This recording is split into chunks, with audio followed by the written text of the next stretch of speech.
Bienvenue à toutes et à tous, merci de nous retrouver à la Ciudad de La Paz, à Djiblo. C'est la future capitale administrative de la Guinée équatoriale. Nous sommes sur la partie continentale et nous sommes dans les couloirs de Mao en parlant de cette rencontre annuelle qui réunit les amis du président Obiang-Nguema Mbasogo. Quand on parle d'amis, bien sûr, on parle des gens qui, aux quatre coins du monde, partagent les valeurs qui sont chères au président, notamment d'intégration africaine ou encore de dignité africaine, de progrès, d'émancipation du continent. Ils sont réunis ici dans le cadre donc du mouvement des amis d'Obiang, et en marge de cette rencontre, il y a eu une dédicace assez importante qui vient de se terminer. Il s'agit du troisième livre du président Obiang-Nguema Mbasogo intitulé Le rêve d'une Guinée équatoriale meilleure, un ouvrage de 327 pages qui non seulement précise le parcours du chef de l'État, mais également sa vision et aussi ce qu'il aura fait de la Guinée équatoriale pendant toutes ces années. Et bien sûr, pour en parler sur ce plateau, je reçois Luciano Ondondon, qui est spécialiste de la Guinée équatoriale, journaliste à la rédaction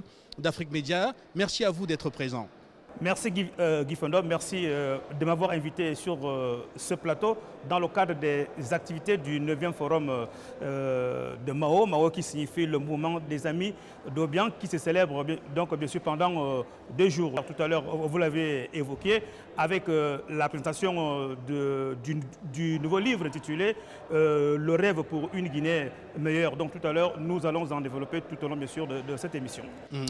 Je venais de le dire, c'est un ouvrage fleuve. 327 pages avec une préface assez exceptionnelle qui précise le parcours de l'homme depuis la Guinée équatoriale en passant par l'académie militaire de Saragosse en Espagne et qui revient aussi sur toutes les distinctions académiques qui ont été reçues par le président Obiang, Dr honoris causa de nombreuses grandes universités du monde. C'est une présentation assez exceptionnelle qui montre un homme accompli, diplômé notamment de droit, et qui aura donc transformé la Guinée équatoriale. Le préfacier a tenu d'abord, avant tout, à faire en sorte qu'on comprenne très clairement voilà, que l'homme ne vient pas de nulle part, que son parcours le prédestinait déjà à avoir des responsabilités aussi importantes et une vision aussi claire et transformatrice pour la Guinée équatoriale. Effectivement, s'il faut d'abord remonter un peu à l'histoire de l'homme du 3 août 1979 jusqu'à nos jours, il a été l'un des meilleurs élèves des écoles catholiques en Guinée équatoriale, où il a passé tout son temps avec les frères chrétiens. Et à cela, lorsqu'il est arrivé ici à Malabo, à Bata, il est allé dans une congrégation religieuse. C'est par là qu'il a vécu avec des frères, des sœurs chrétiens.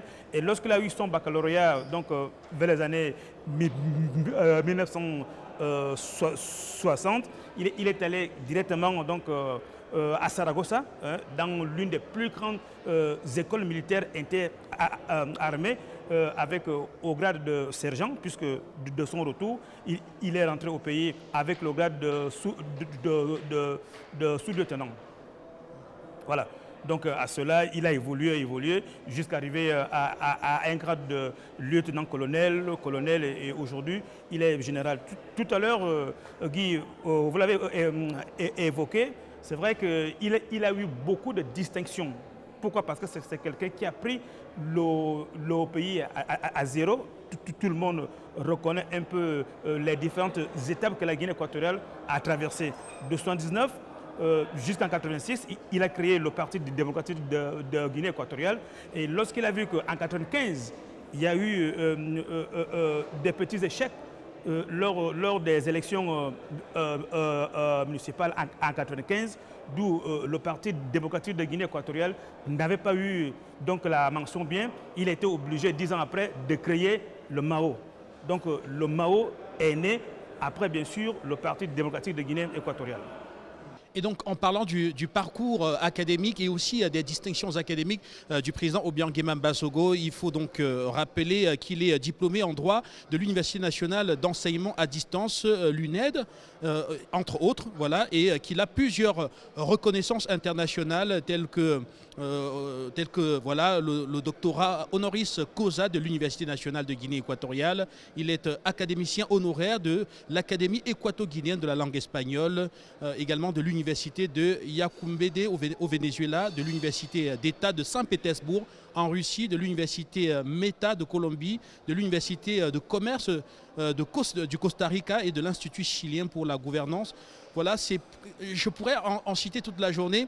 C'est simplement peut-être pour montrer que l'homme est vraiment rattaché à la chose, à la science et à l'intelligentsia comme étant la base même du soft power. Et c'est avec ce soft power d'ailleurs qu'il a pu faire décoller la Guinée équatoriale sans rentrer en conflit avec un État étranger ou alors avec une puissance étrangère. Il a su faire imposer le respect de la Guinée, de la pleine souveraineté de la Guinée équatoriale et faire en sorte que le pays puisse être maître de ses richesses pour pouvoir se développer et donc en s'appuyant à chaque fois sur des concepts de soft power, ce qui peut se traduire notamment, ce qui peut se justifier par le fait qu'il soit toujours partout où la science est, où la connaissance est pour pouvoir puiser ce qu'il faut. Qu'en pensez-vous, Luciano Ndondo? Oui, effectivement, puisque le livre Le rêve d'une Guinée meilleure donc, essaie un peu de retracer tout l'itinéraire d'Obiangema Banzor, qu'est-ce qu'il a fait dans le pays, le parcours avec ses amis d'enfance. Tout à l'heure, vous parlez du préface. Ici, le préface a été préparé, écrit par son ami d'enfance, hein, qui est aujourd'hui le ministre des Missions, Alejandro Evuna Sangwan. Voilà un peu, grosso modo, c'est un livre qui trace donc l'esprit du panafricanisme et humanisme d'un homme qui a enlevé la Guinée équatoriale dans un état critique à un état moderne. Donc c'est un peu ça, c'est aussi un peu de l'autobiographie, hein? C'est-à-dire qu'il présente sa personne, il présente ses amis, il présente sa famille, donc il essaie un peu d'écrire tout ce qu'il a vécu et tout ce qu'il a fait par rapport donc, à la nouvelle Guinée équatoriale. Il faut donc préciser que le président Obiangema Mbazogo a reçu de très nombreuses distinctions internationales, notamment le Gold Master du Royal Height Management Forum ou encore le prix Sullivan de Washington, la China Leadership Brand Award et aussi rappeler qu'il est le promoteur du prix international UNESCO Guinée équatoriale voilà, pour la recherche, pour la science de la vie. Tout cela, ce sont des éléments de soft power qui ont permis de bâtir aussi la notoriété de la Guinée équatoriale à l'international, Luciano Ndondo. Alors, il faut le dire que le prix UNESCO, à un temps donné, avait été contesté parce qu'on voulait que le prix porte le nom du président Obiang, mais c'est lui qui avait dit que non. Moi, en tant que panafricaniste et humaniste, je préfère que le prix UNESCO porte le nom de la Guinée équatoriale. Alors, c'est un prix qui est destiné, qui est donné aux plus grands scientifiques du monde. Ce n'est pas seulement la Guinée équatoriale. Et je voudrais peut-être vous rappeler que ça fait une décennie que ce prix est décerné par des grands scientifiques du monde. Aucun équateur guinéen n'a pas encore eu ce prix, mais le président Obiangema Banzor, dans son dynamisme esprit du panafricaniste, a toujours mis un accent à ce que ce prix soit toujours octroyé peut-être 3 ans après. Récemment, il y a eu des Iraniens, des Burkinabés, y compris des Français, puisque les Français eux-mêmes se disaient que non, pourquoi la Guinée équatoriale va fabriquer un prix UNESCO. Mais on a dit, mais non, chers frères, pour un Africain, pour un président africain, s'il décide de faire honneur au monde, pas seulement à l'Afrique, au monde entier, de décerner quand même un prix aux meilleurs scientifiques du monde, c'est quand même quelqu'un à qui, déjà aujourd'hui, le monde doit commencer à préparer, pourquoi pas, lui octroyer un prix Nobel de la paix. Parce qu'il a déjà eu toutes les distinctions du monde. Le seul prix maintenant qui lui manque, c'est le prix Nobel de la paix qui doit être décerné à son Excellence Obiangema Banzor. Mais je suis sûr qu'avec toutes ces réalisations, pas seulement en Guinée équatoriale, vous le savez, vers les années 2018-2017, Obiangema Banzor avait été désigné comme le président qui est allé au fin fond toucher les réfugiés, le camp des réfugiés. Il est allé construire une école aux enfants des réfugiés. Il a donné un don de plus de 50 millions de francs CFA. Vous voyez, donc avec toutes ces réalisations, et tout ça rentre dans le cadre, bien sûr, de son agenda, de son nouvel ouvrage, un rêve pour une Guinée meilleure. Je pense qu'avec tout ça là, nous allons peut-être revenir prochainement page par page, parce qu'il y a environ plus de 327 pages tout à l'heure, vous l'avez énuméré, et nous allons les décortiquer lorsque nous allons faire une édition spéciale de ce grand roman.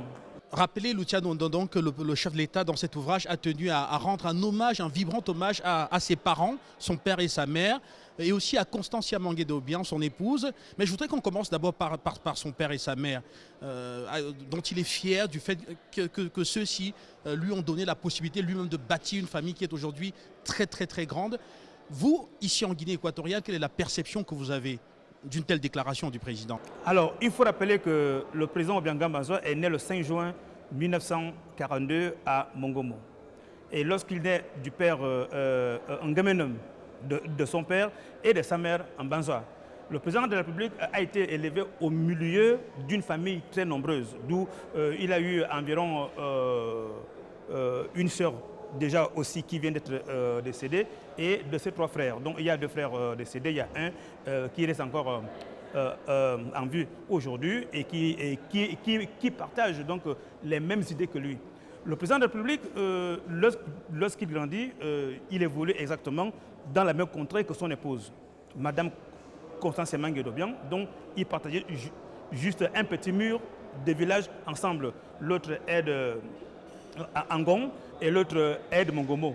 Donc d'un village à un autre, c'est par là qu'ils sont connus. Quand ils étaient encore enfants, ils fréquentaient donc les mêmes écoles primaires.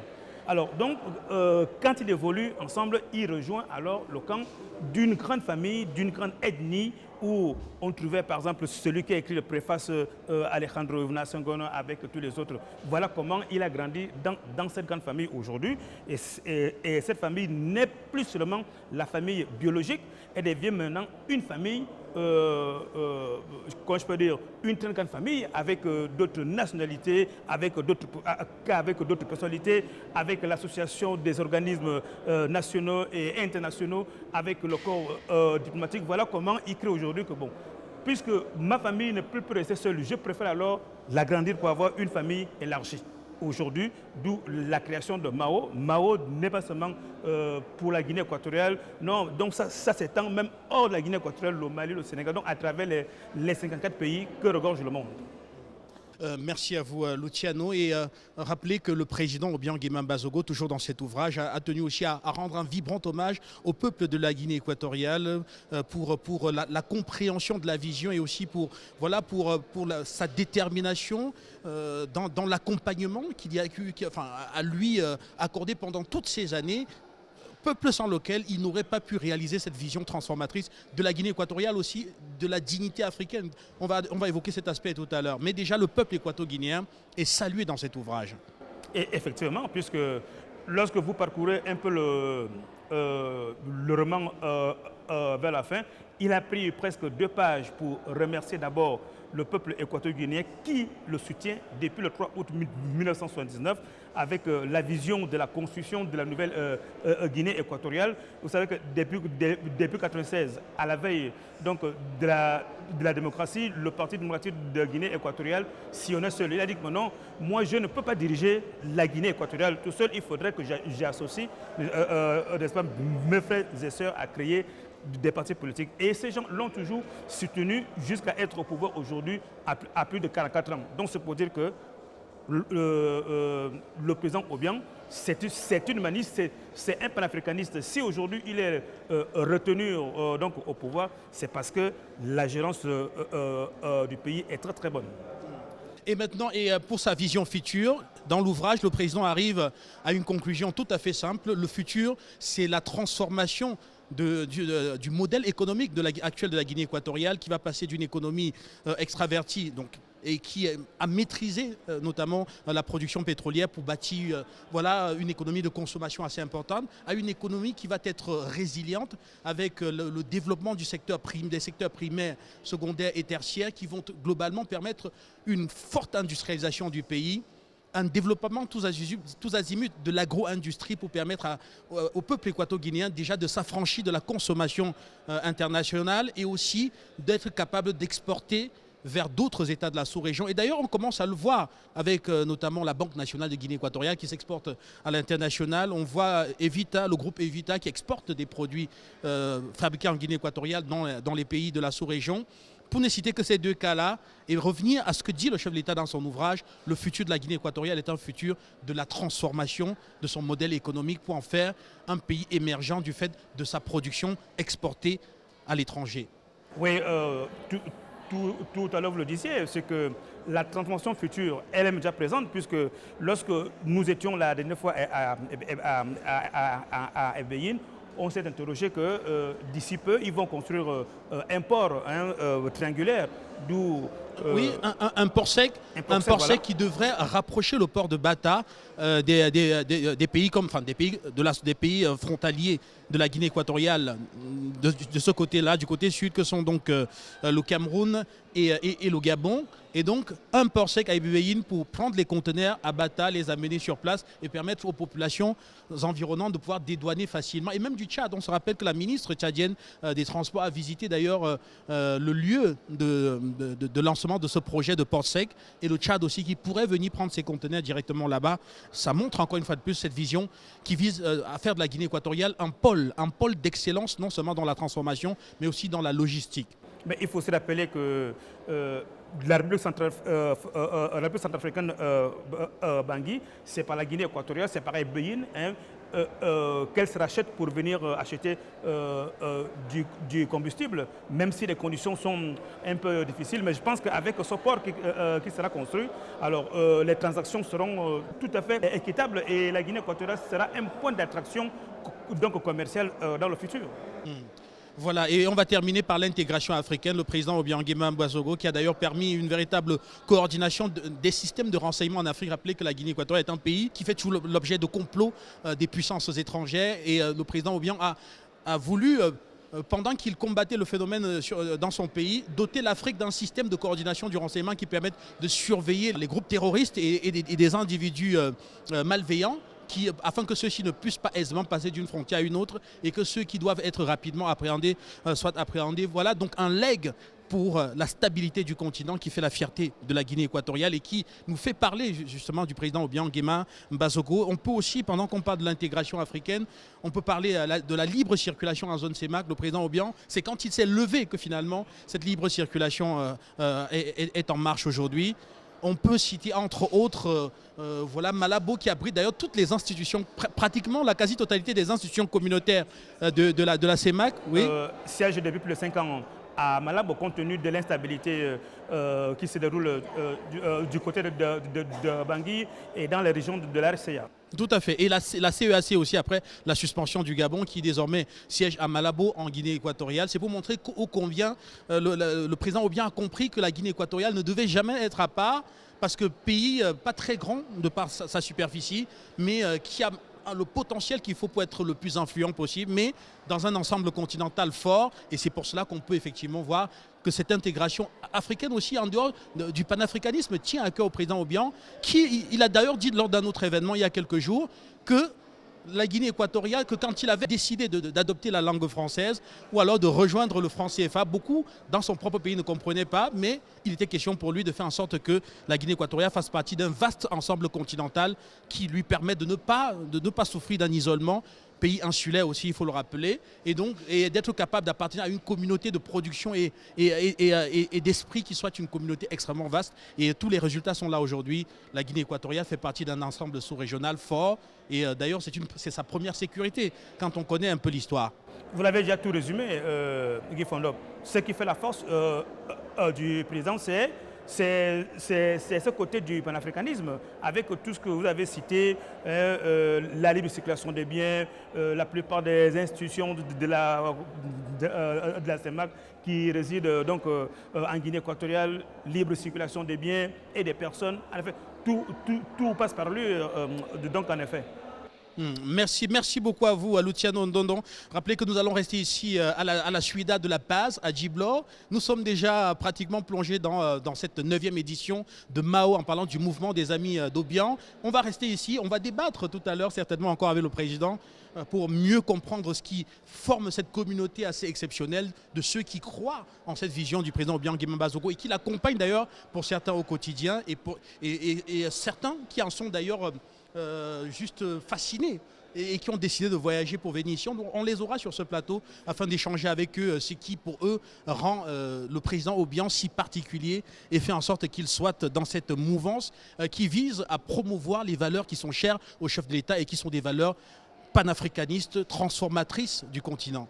Merci Guy de m'avoir invité. Merci Luciano.